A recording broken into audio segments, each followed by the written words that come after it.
देखिए, ज्योमेट्री के question solve होते हैं उसके थियरम से, उसके कॉन्सेप्ट से। आज है आपका ज्योमेट्री का 6 नंबर का क्लास। आज हम लोग इसका थियरी वाला पार्ट करेंगे। आगे आने वाली जो क्लास होगी उसमें हम लोग क्वेश्चंस को सॉल्व करेंगे। तो इस पार्ट को बिल्कुल भी स्किप मत करिएगा, बहुत ही इंपॉर्टेंट होने वाला है। बिल्कुल जीरो लेवल से लेके चल रहे हैं। यहाँ पर मैंने जिस तरीके से इसको कैटेगराइज किया है उसी तरीके से देखना है आपको। देखिए, बहुत सारी और भी चीज़ें हैं, लेकिन जितनी चीज़ें यहाँ पर हम बता दे रहे हैं इतने से क्वेश्चन आसानी से सॉल्व किया जा सकता है।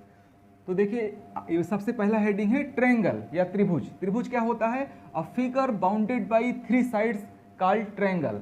3 भुजाओं से घिरी हुई आकृति को त्रिभुज कहते हैं। कोई भी 3 लाइन खींच दीजिए किसी भी तरीके से, उससे जो बाउंडेड रीजन होता है उसी को हम ट्रायंगल बोल देते हैं। Types of triangle on the basis of angle. कोणों के आधार पर त्रिभुज कितने तरीके के होते हैं? बेसिस ऑफ एंगल, देखो 2 तरीके से देखा जाता है, on the basis of side और on the basis of angle. ये है ट्रायंगल के प्रकार, टाइप्स ऑफ ट्रायंगल। तो जब भुजाओं के आधार पर हम देखेंगे, जब हम कोणों के आधार पर देखेंगे, एंगल के बेसिस पर देखेंगे, तो कितने तरीके के हुए? 3। एक्यूट एंगल ट्रायंगल यानी न्यून कोण त्रिभुज। न्यून कोण त्रिभुज का मतलब हुआ जिसके तीनों ही एंगल न्यून कोण हों यानी एक्यूट हों, यानी कि 0 से 90 डिग्री के बीच में हो। स्टार्टिंग में आपने देखा था, वहां पर मैंने अलग अलग एक्यूट एंगल, राइट एंगल और ऑब्ट्यूस एंगल को डिफाइन किया था। मैंने इसीलिए वहां पर डिफाइन किया था जिससे कि कहीं भी एक्यूट वर्ड का या राइट एंगल का या फिर ऑब्ट्यूस का यूज हो तो इस बात को आप समझ पाएं कि उसका एंगल किस तरीके से देखना है। तो न्यून कोण त्रिभुज क्या होता है? न्यून कोण त्रिभुज होता है जिसके सारे एंगल 0 से बड़ा लेकिन 90 से कम हो। सारे एंगल, जैसे मान लीजिए हो सकता है कोई 60 हो, कोई 50 हो, लेकिन ऐसे ही कोई भी एंगल इसमें बना हुआ है। राइट एंगल ट्रायंगल में क्या होता है? इसमें कोई एक एंगल 90 डिग्री होना जरूरी है। एक एंगल कोई भी 90 डिग्री हो गया, इसको आप राइट एंगल ट्रायंगल कहेंगे। ऑब्ट्यूस एंगल ट्रायंगल, ऑब्ट्यूस में क्या होता है? ऑब्ट्यूस एंगल वो होता है जिसकी वैल्यू 90 डिग्री से ज़्यादा और 180 से कम हो, उसको हम ऑब्ट्यूस एंगल बोलते हैं। और ऑब्ट्यूस एंगल ट्रायंगल या अधिक कोण त्रिभुज क्या होता है? जिसका एक एंगल 90 डिग्री से ज़्यादा हो। जैसे मैंने यहाँ पर 120 डिग्री मान लीजिए बनाया है, तो 120 डिग्री बना दिया। यहाँ पर कोई भी एंगल 90 डिग्री से ज़्यादा नहीं था, यहाँ एक एंगल 90 डिग्री होना मस्ट है, जबकि यहाँ पर एक एंगल 90 से बड़ा और 180 से कम होना जरूरी है। इस तरह से 3 टाइप आपके हो गए। आइए आगे देखिएगा, types of triangle on the basis of sides. भुजाओं के आधार पर त्रिभुज के प्रकार। Types of triangle on the basis of side. अभी आपने देखा था बेसिस ऑफ एंगल, अब ये है बेसिस ऑफ ट्रायंगल। इसमें भी 3 टाइप के होते हैं। इक्विलेटरल ट्रायंगल, समबाहु त्रिभुज। समबाहु मतलब होता है जिसकी सभी भुजाएं बराबर हों, जिसकी सभी साइड्स क्या हों? इक्वल हों। जितना ये है उतना ये और उतना ही ये है। तो इस तरह के ट्रायंगल को इक्विलेटरल ट्रायंगल या समबाहु त्रिभुज कहते हैं। दूसरा है आइसोसेलेस ट्रायंगल, समद्विबाहु। देखिए नाम से ही लग रहा है जिसकी 2 भुजाएं बराबर हों, जिसकी 2 साइड्स इक्वल हों। जिसके 2 साइड्स इक्वल हों, तो ये आप मान लीजिएगा कि ये और ये इक्वल है, ये अलग साइड है। ठीक है, ये हो गया आपका आइसोसेलेस ट्रायंगल। स्केलिन ट्रायंगल, इसमें क्या होता है? विषम बाहु में इसकी कोई भी साइड इक्वल नहीं होती है, तो कुछ भी ऐसा डिजाइन बना दीजिए जिससे कि लगे कि कोई भी साइड इक्वल नहीं है। तो ये देखिए हमने बना दिया, इसमें कोई भी साइड इक्वल नहीं है। इस तरह से 3 टाइप याद रखेंगे, इक्विलेटरल, आइसोसेलेस, स्केलिन ट्रायंगल। अगली हेडिंग लगा लीजिएगा मीडियन या माध्यिका। आज मीडियन से रिलेटेड सारे कंफ्यूजन दूर हो जाएंगे, सब कुछ जानेंगे इसके बारे में। देखिए यहाँ पर मैंने डेफिनेशन नोट कर रखी है। शीर्ष से खींची गई एक ऐसी रेखा जो सामने वाले या अपोजिट साइड को 2 इक्वल पार्ट्स में बांटती है, 2 बराबर भागों में बांटती है। A line drawn from vertex which divides opposite side into 2 equal parts.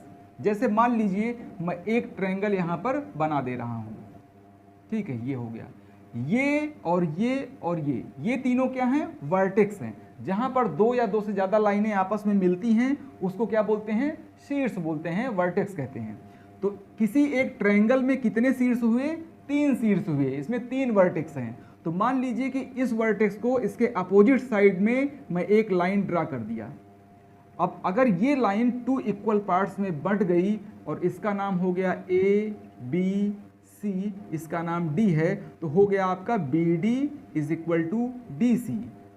तो इस लाइन को क्या बोलेंगे? मीडियन बोलेंगे, इसको माध्यिका बोलेंगे। किसी लाइन को, इसका नाम तो लाइन ही है, ये एक लाइन ही है, लेकिन अगर ये कोई स्पेशल वर्क करती है तो इसी लाइन का नाम मीडियन हो जाता है। जैसे कि वर्टेक्स से हमने अपोजिट साइड में एक लाइन ड्रा कर दी और ये वाली लाइन अपने वर्टेक्स के अपोजिट वाले साइड को 2 इक्वल पार्ट्स में डिवाइड कर दी। अब ये लाइन क्या हो गई? मीडियन। इसमें और भी मीडियन ड्रा किए जा सकते हैं। जैसे मान लीजिए कि मैं यहाँ से एक और लाइन ऐसे ड्रा कर दूँ, तो ये वाली लाइन इस अपने अपोजिट वाली साइड को, इसका अपोजिट क्या हुआ, ये इसको इक्वल पार्ट्स में अगर डिवाइड कर दे तो ये भी एक मीडियन हो गया। इसी तरह से अगर एक लाइन ऐसे मैं ड्रा कर दूं यहाँ पर, सॉरी ये नहीं है, जैसे मान लीजिए कि मैं एक लाइन ड्रा कर दूं यहाँ से वर्टेक्स से मैं ऐसे ड्रा कर दूं तो ये इक्वल पार्ट्स में डिवाइड हो गया। ठीक है, तो अब क्या हुआ, इस तरह से किसी ट्रायंगल में कुल कितने मीडियन हो सकते हैं? तो मैक्सिमम 3 मीडियन हो सकते हैं, क्योंकि किसी ट्रायंगल में जब मैक्स 3 ही वर्टेक्स होते हैं और वर्टेक्स से ही आपको ड्रा करना है इस लाइन को, तो कितने मीडियन हुए? 3 मीडियन हुए इसके। देखिए मीडियन के कुछ और भी कैरेक्टरिस्टिक होते हैं। यहाँ पर मैं एक मीडियन ड्रा कर दे रहा हूँ। देखिए एक ट्रायंगल बनाया, इसके वर्टेक्स से उसके अपोजिट साइड में एक लाइन ड्रा कर दिया, इसका नाम रख देते हैं ए बी और सी, यहाँ पर डी। तो जब भी एक मीडियन ड्रा होता है तो अपोजिट साइड को इक्वल पार्ट्स में डिवाइड करता है। ये पहला पॉइंट था। इसका दूसरा पॉइंट ये है कि जहाँ से ये लाइन ड्रा होती है तो देखिए 2 ट्रायंगल बन जाते हैं ना। एक ट्रायंगल हो गया ए बी डी और एक हो गया ए डी सी। इस तरह से 2 ट्रायंगल बन गया। इन दोनों का एरिया इक्वल होता है। ये ऐसी जगह से गुजरती है कि जैसे यहाँ पर मैं लिख दे रहा हूँ, एरिया मीन्स क्या होता है? क्षेत्रफल। Area of triangle A B D is equal to area of triangle A D C, या इसको ए सी डी बोलिए चाहे ए डी सी, दोनों ही ठीक है। ए डी सी ये 2 इक्वल पार्ट्स में डिवाइड हो जाता है एरिया वाइज। एरिया में 2 इक्वल पार्ट्स में डिवाइड हो जाता है। मान लीजिए मैं इसको ना ड्रा किया होता, अगर ऐसे एक लाइन ड्रा कर देंगे तब भी 2 आपको क्या मिलेगा? यहाँ पर मैं ड्रा करके दिखा देता हूँ। अगर ऐसे मैंने ड्रा कर दिया तो अब भी देखिए क्या नाम है, इसका नाम कुछ रख देता हूँ ई। तो ये हो गया बी ई ए और एक ट्रायंगल है बी ई सी। इस वाली लाइन को मत देखिए, इस वाली लाइन को, ये वाली लाइन क्या है? 2 इक्वल पार्ट्स वाले एरिया वाले ट्रायंगल में डिवाइड कर दे रही है। यानी कि कोई भी मीडियन ड्रा करेंगे तो हर एक मीडियन 2 इक्वल पार्ट वाले एरिया में ट्रायंगल को डिवाइड कर देता है। इस बात को आप समझ पा रहे होंगे। अगर इस लाइन की मैं बात करूं तो ए बी ई एक इसका एरिया और बी ई सी इसका एरिया, इन दोनों ट्रायंगल के एरिया का क्या हो जाएगा? इक्वल हो जाएगा। अगर मैं यहाँ से एक लाइन ड्रा करूं तो ये वाले ट्रायंगल और ये वाले ट्रायंगल का एरिया भी इक्वल हो जाएगा। यहाँ पर मैंने 3 जो है मीडियन ड्रा कर दिए हैं। इसमें देखिए बहुत सारे छोटे छोटे ट्रायंगल्स फॉर्म हो चुके हैं।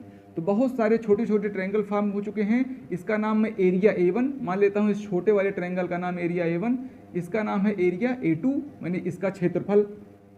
इस छोटे वाले ट्रायंगल का क्षेत्रफल कितना है? A1 है। इसका क्षेत्रफल या एरिया कितना है? A2। इसका क्षेत्रफल A3, A4, A5, A6।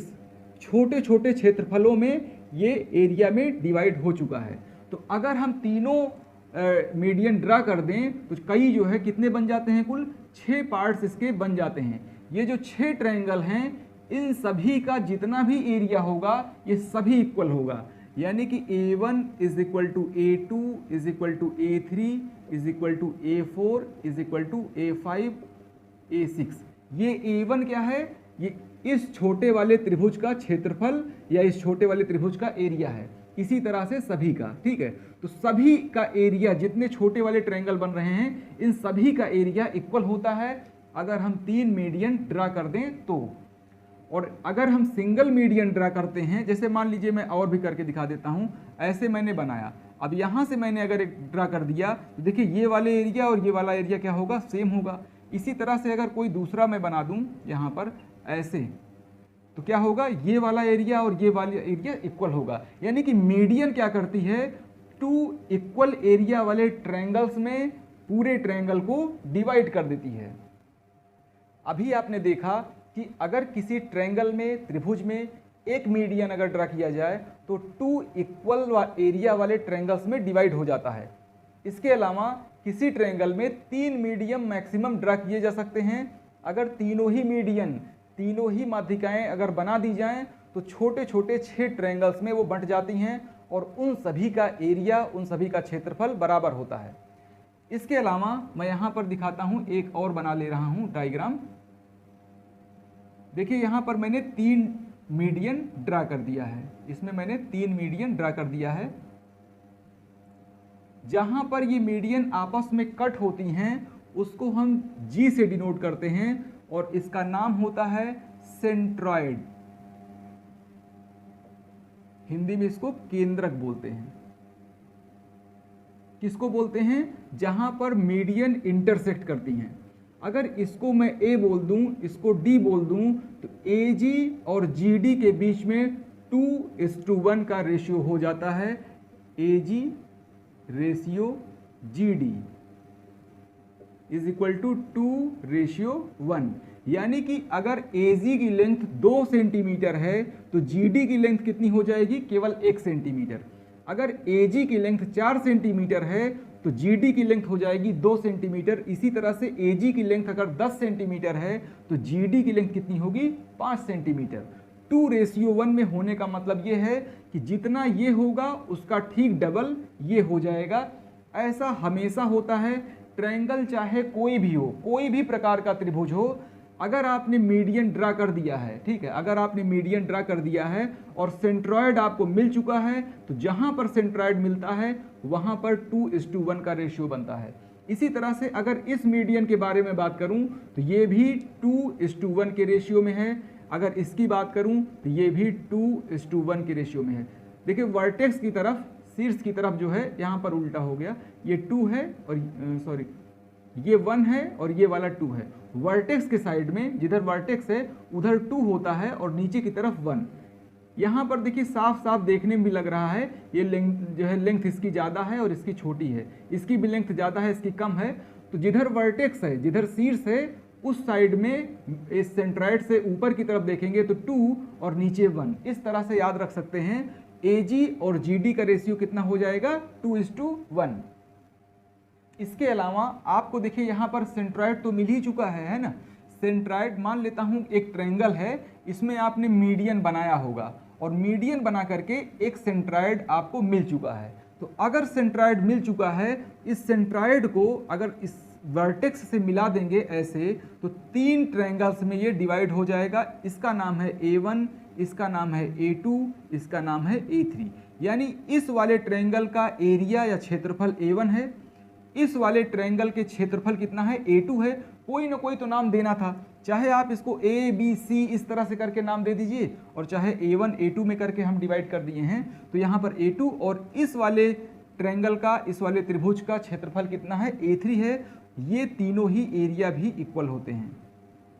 तो देखिए 3 तरीके से एरिया मैंने इक्वल करके दिखाया। एक तो दिखाया सिंगल अगर मीडियन ड्रा करें तो 2 बराबर भागों में बढ़ जाएगा एरिया वाइज। अगर तीनों मीडियन ड्रा करते हैं तो 6 बराबर भागों में बढ़ जाएगा। अगर आपको सेंट्रॉयड पता चल चुका है, जी आपको मालूम है कि यही, देखिए सेंट्रॉयड अगर वर्ड का यूज किया गया है, अगर सेंट्रॉयड शब्द का यूज किया गया है केंद्रक का, तो जान लीजिए कि केंद्रक हमेशा मीडियन से ही मिलता है। अगर 3 मीडियन ड्रा करेंगे जहां पर उसका इंटरसेक्शन होता है वहीं पर सेंट्रॉयड मिलता है। ये आपका हो गया A1 A2 A3 और तीनों एरिया हो गए बराबर। देखिए इस क्लास में मैं जितनी भी चीजें बता रहा हूं इनमें से किसी भी पॉइंट को स्किप मत कर दीजिएगा, नहीं तो क्वेश्चन समझ में नहीं आएगा। बहुत ही इंपॉर्टेंट चीजें जो हैं जिनसे क्वेश्चन सॉल्व होता है उनको मैंने सिस्टमेटिक तरीके से अरेंज किया है और उसका जो डेफिनेशन है वो ऐसा है बिल्कुल जनरल लैंग्वेज में, जिसको याद करने की भी जरूरत नहीं है, एक बार देख लेंगे तो हो जाएगा। लेकिन इसका नोट्स भी अगर बना लेंगे तो और भी अच्छा हो जाएगा, क्योंकि एक ही बार देख लेने से ऐसा नहीं होता कि वो दिमाग में छप जाए। 1 2 बार 3 बार उस चीज़ों को से गुजरना पड़ता है और जो चीज़ समझ ना आए उसको दोबारा से आप वीडियो में देख सकते हैं अदरवाइज अगर चीज़ें समझ में आ गई हैं तो कॉपी में नोट कर सकते हैं, जिससे कि उसको दोबारा भी रिवाइज कर सकें। देखिए अगला हेडिंग मैंने लगाया है इन सेंटर। सभी हेडिंग एक दूसरे से कहीं ना कहीं इंटरलिंक हैं, जुड़ी हुई हैं। एक चीज़ नहीं समझ में आएगा तो दूसरा भी नहीं क्लियर होगा। इसमें ऐसा ना हो कि एक आदत होती है ना भगा भगा के देखने वाली, उस तरह की हैबिट को यहाँ पर ना लगा दीजिएगा, ठीक है। इन सेंटर अंतः केंद्र क्या होता है? Intersecting point of angle bisector, कोण अर्धकों का कटान बिंदु। ये क्या चीज होता है? यहां मैं बना दे रहा हूं, देखिए एक मैंने बना दिया यहां पे ट्रायंगल, ठीक है। कोण अर्धक एंगल बाइसेक्टर ये क्या होता है?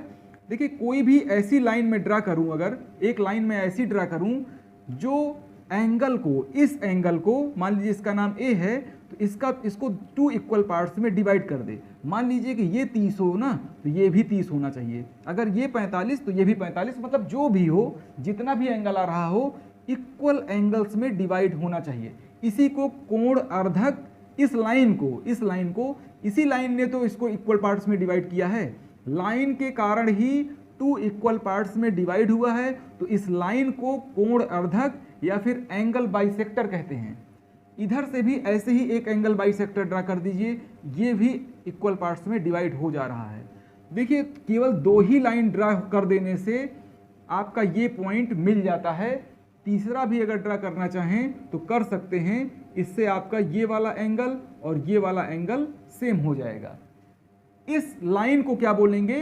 कोण अर्धक। इसी लाइन को बोलते हैं एंगल बाइसेक्टर, जो एंगल को 2 इक्वल पार्ट्स में डिवाइड कर रहा हो। अगर ये 60 डिग्री रहा होगा तो इसमें 30-30 में बंट गया। मान लेते हैं 70 रहा होगा तो ये 35-35 डिग्री में बंट गया। सिर्फ 2 ही बाइसेक्टर ड्रा कर देने से आपका इन सेंटर मिल जाता है। इन सेंटर यानी कि अंतः केंद्र। अंतः केंद्र किसको बोलते हैं? एंगल बाइसेक्टर को ड्रा करने से वो दोनों बाइसेक्टर जहां पर एक दूसरे को इंटरसेक्ट, एक दूसरे को जहां पर काटते हैं, उन्हीं को क्या बोल देते हैं आप? इन सेंटर या अंतः केंद्र। अभी मैंने आपको बताया इन सेंटर अंतः केंद्र क्या होता है। यहां पर मैं एक सर्कल ट्रायंगल बना ले रहा हूं, ठीक है। इन सेंटर आपको यहां पर कहीं मिला हुआ था। आपने देखा था कि इन लाइनों को आगे बढ़ाने पर एंगल बाइसेक्टर, कोण अर्धकों का आपने प्रयोग किया था, तो आपको क्या मिल गया था? इन सेंटर। इन सेंटर अंतः केंद्र, तो अंतः केंद्र मिल गया था, ठीक। अब इस अंतः केंद्र को किसी वृत्त का, किसी सर्कल का सेंटर मान करके अगर एक सर्किल ड्रा करेंगे, ठीक। सभी चीजें देखिए एक दूसरे से कैसे लिंक होती हैं। इन सेंटर पहले तो आपने ड्रा किया, इन सेंटर आपने एंगल बाइसेक्टर का यूज करके इन सेंटर अंतः केंद्र बनाया। इस अंतः केंद्र को किसी वृत्त का केंद्र मान करके, किसी सर्कल का सेंटर मान करके आपने एक सर्कल बना दिया। अभी जो सर्कल बना है इस त्रिभुज के अंदर, इस ट्रायंगल के अंदर जो सर्कल बना है वही है इन सर्कल, अंतः केंद्र, अंतः वृत्त है ये आपका, है ये अंतः वृत्त। यहां पर मैंने नोट भी किया है इन सर्कल। तो इन सर्कल जो बनता है वो इन सेंटर का यूज करके बनता है। तो पहले इन सेंटर के बारे में जानिए, फिर उसके बाद इन सर्कल के बारे में। देखिए इसमें जो भी पॉइंट्स डिस्कस किए जा रहे हैं ये सभी बहुत ही इंपॉर्टेंट हैं, तो ध्यान दीजिएगा। अगला हेडिंग है सर्कम सर्कल, परिकेंद्र क्या होता है। यहाँ पर मैंने डेफिनेशन नोट कर रखी है, intersecting point of perpendicular bisector of sides of triangle is circum circle. त्रिभुज के भुजाओं के लंब समद्विभाजकों, मतलब परपेंडिकुलर, लंब में क्या होता है? परपेंडिकुलर का कटान बिंदु को परिकेंद्र कहते हैं। अब ये डेफिनेशन से नहीं समझ में आएगा, ये समझ में आएगा डायग्राम से। तो देखिए एक मैं ट्रायंगल बना रहा हूं, एक ट्रायंगल मैंने ऐसे बना दिया। इसमें परपेंडिकुलर बाइसेक्टर मतलब क्या होता है? यानी कि लंब समद्विभाजक। परपेंडिकुलर बाइसेक्टर मैंने नोट कर रखा है, लंब समद्विभाजक। तो किसी साइड का पहले तो परपेंडिकुलर ड्रा करना है, किसी साइड पर परपेंडिकुलर ड्रा करना है। वो ऐसा परपेंडिकुलर होना चाहिए जो साइड को 2 इक्वल पार्ट्स में डिवाइड भी करे। तो मान लेता हूं ये पॉइंट है, यहीं पर 2 इक्वल पार्ट्स में डिवाइड हो रहा है, तो आपको एक परपेंडिकुलर ड्रा करना पड़ेगा। जैसे मान लीजिए कि मैं ऐसे एक परपेंडिकुलर ड्रा कर दूं, एक लाइन हमने ड्रा किया जो कि 90 डिग्री बना रहा है। एक मान लेता हूं कि यहां से भी परपेंडिकुलर मैं ड्रा कर रहा हूं, ये है वो पॉइंट जहां से एक साइड, ये एक भुजा दो बराबर भागों में बढ़ जा रही है इस पॉइंट से। तो मैं एक परपेंडिकुलर ड्रा करूंगा ऐसे, जो कि 90 डिग्री बना रही है। तो ये दोनों मान लेते हैं ऐसे रहा होगा, कहीं आकर के मिल जाएगा। यहाँ मान लेता हूँ कि ये दोनों मिल जाएंगे, ठीक है। तो अगर बनाएंगे अच्छे से तो ये 90 डिग्री कहीं ना कहीं मिल जाएंगे। तो यहाँ पर देखिए क्या बताना है आपको, सरकम सेंटर, परिकेंद्र बताना है। तो परिकेंद्र क्या होता है कि किसी ट्रायंगल में अगर एक ऐसा परपेंडिकुलर बाइसेक्टर, एक ऐसा लंब समद्विभाजक, लंब समद्विभाजक मतलब होता है कि किसी साइड को 2 इक्वल पार्ट्स में डिवाइड कर दे, ऐसी एक लाइन, एक ऐसी लाइन, इसी लाइन को ही बोलेंगे परपेंडिकुलर बाइसेक्टर। यही है परपेंडिकुलर बाइसेक्टर, इसी को बोलेंगे लंब समद्विभाजक, इस साइड को। तो एक लाइन आई ऐसी कि जो इस साइड को 2 इक्वल पार्ट्स में डिवाइड कर रही है, उसके अलावा इस लाइन और इस लाइन के बीच में 90 डिग्री का कोण भी बनना चाहिए। एक दूसरी लाइन भी हमने ड्रा किया इसी तरह से। देखिए एक लाइन, दो लाइन का यूज हो गया। अगर इससे भी आप ड्रा करेंगे तो ये भी हो गया आपका 90 डिग्री, देखिए, और ये 2 इक्वल पार्ट्स में बंट गया। तो तीनों की जरूरत नहीं पड़ती है। देखिए अगर आपको इस बात को ध्यान दीजिएगा, बहुत इंपॉर्टेंट बात बता रहा हूं कि अगर आपको सरकम सर्कल या परिकेंद्र चाहिए हो तो परिकेंद्र के लिए किसी दो लाइन को ड्रा कर देने से ही आपको ये सेंटर मिल जाता है। तीसरी लाइन की कोई इंपॉर्टेंट नहीं है, तीसरी लाइन अपने आप से ही वहीं जाएगी। यानी यहाँ जो पॉइंट आपको मिला हुआ है ये ना, तो तीसरा ड्रा करेंगे ये अपने आप से उसी जगह से गुजरता है, इसलिए तीसरा वाला उतना इंपॉर्टेंट नहीं है। अगर केवल दो लाइन का इंटरसेक्शन आपको मिल चुका है तो इसी से आपका काम चल जाएगा। यही पॉइंट जो मिला है जहां पर ये लाइनें इंटरसेक्ट हो रही हैं, इसी पॉइंट को ही सरकम सेंटर कहते हैं। तो ये बात मुझे लग रहा है समझ में आ गई होगी। एक ऐसा लाइन आना चाहिए जो इस लाइन के साथ, त्रिभुज के इस भुजा के साथ 90 डिग्री का एंगल बनाए और साइड्स को 2 इक्वल पार्ट्स में डिवाइड भी कर दे। इसी तरह से यहाँ भी हमने किया, एक पॉइंट मिला मुझे, वो पॉइंट क्या है, यही है सरकम सेंटर। यहाँ पर मैंने सरकम सर्कल लिख दिया है, सॉरी, सरकम सर्कल नहीं है, ये सरकम सेंटर है, ये सरकम सेंटर है, ठीक है, सरकम सेंटर है। इसके बाद आएगा, मैंने भूल से यहाँ पे लिख दिया था। अगला पॉइंट देखिएगा, जैसे मान लीजिए कि एक मैं ट्रायंगल बनाऊं ऐसे, अभी ये ऐसे था, ये ऐसे बन गया है, ये क्या है 90 डिग्री है इसका यहाँ पर। तो ये आपका दूसरा वाला वैरायटी हो गया।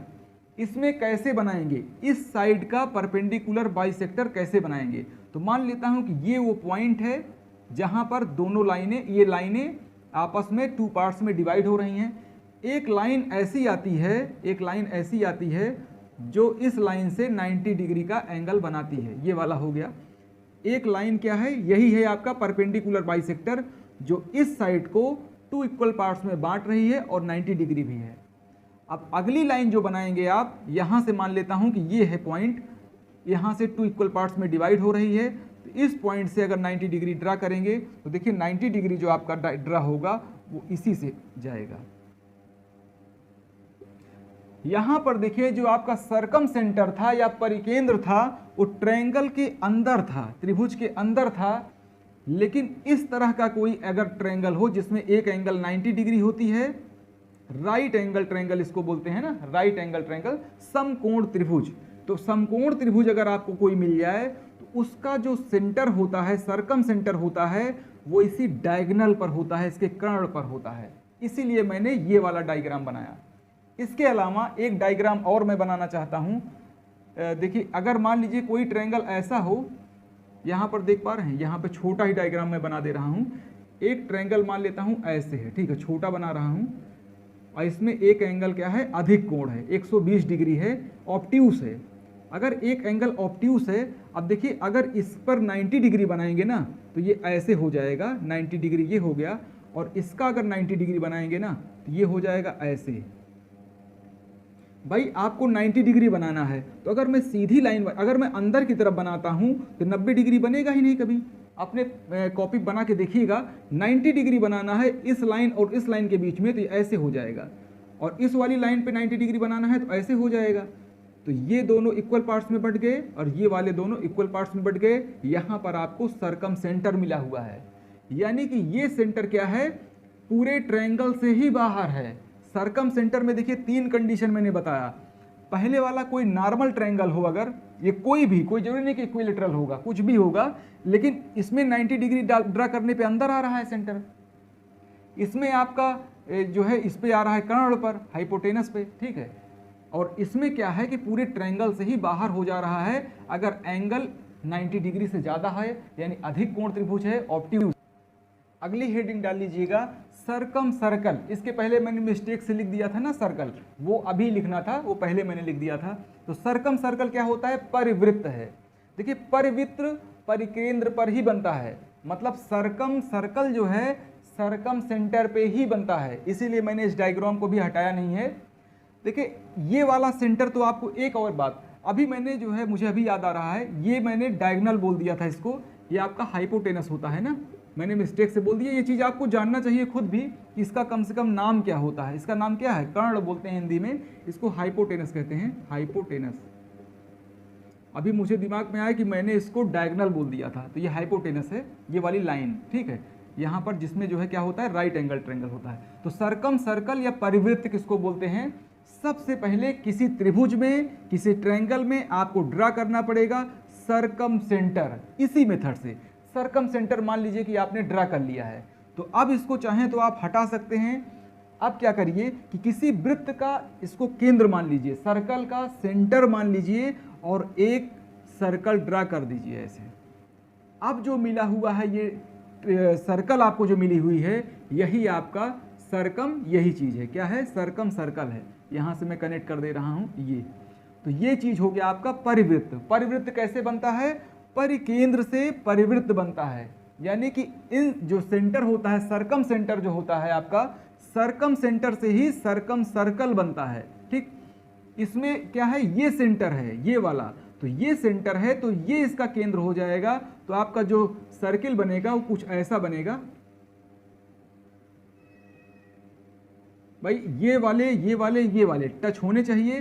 तो अभी ध्यान दीजिएगा, आधे सर्कल में बना है, ठीक है, आधा बाहर चला गया, आधे सर्कल में बना गया है, क्योंकि हमने इसको सेंटर माना है और ऐसे ड्रा कर दिया है, ठीक है, इसको सेंटर मान करके हमने ड्रा किया है।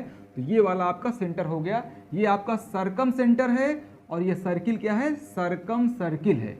ये क्या है, सर्कम सेंटर, परिकेंद्र है, और ये जो बना है वो क्या है, परिवृत्त है। इसी तरह से इस वाले को आप केंद्र मानेंगे इस ट्रायंगल में, तो यहाँ जब केंद्र मानेंगे तो काफी, इसको सेंटर मानेंगे तो काफ़ी दूर ये जाएगा। तो ये मान के चलेंगे कि हम ऐसे बना दे रहे हैं, ये देखिए, तो ये समझ में आ रहा होगा। यहाँ पर देखिए इसका जो ये सर्कम सेंटर है और ये आपका सर्कम सर्कल है, क्योंकि इसको मैंने सेंटर मान करके एक सर्किल ड्रा कर दिया। तो ये चीज़ें आपको क्लियर हो गई होंगी, ऐसा मुझे उम्मीद है। अगर किसी को भी कोई प्रॉब्लम है तो कमेंट करके लिख सकता है।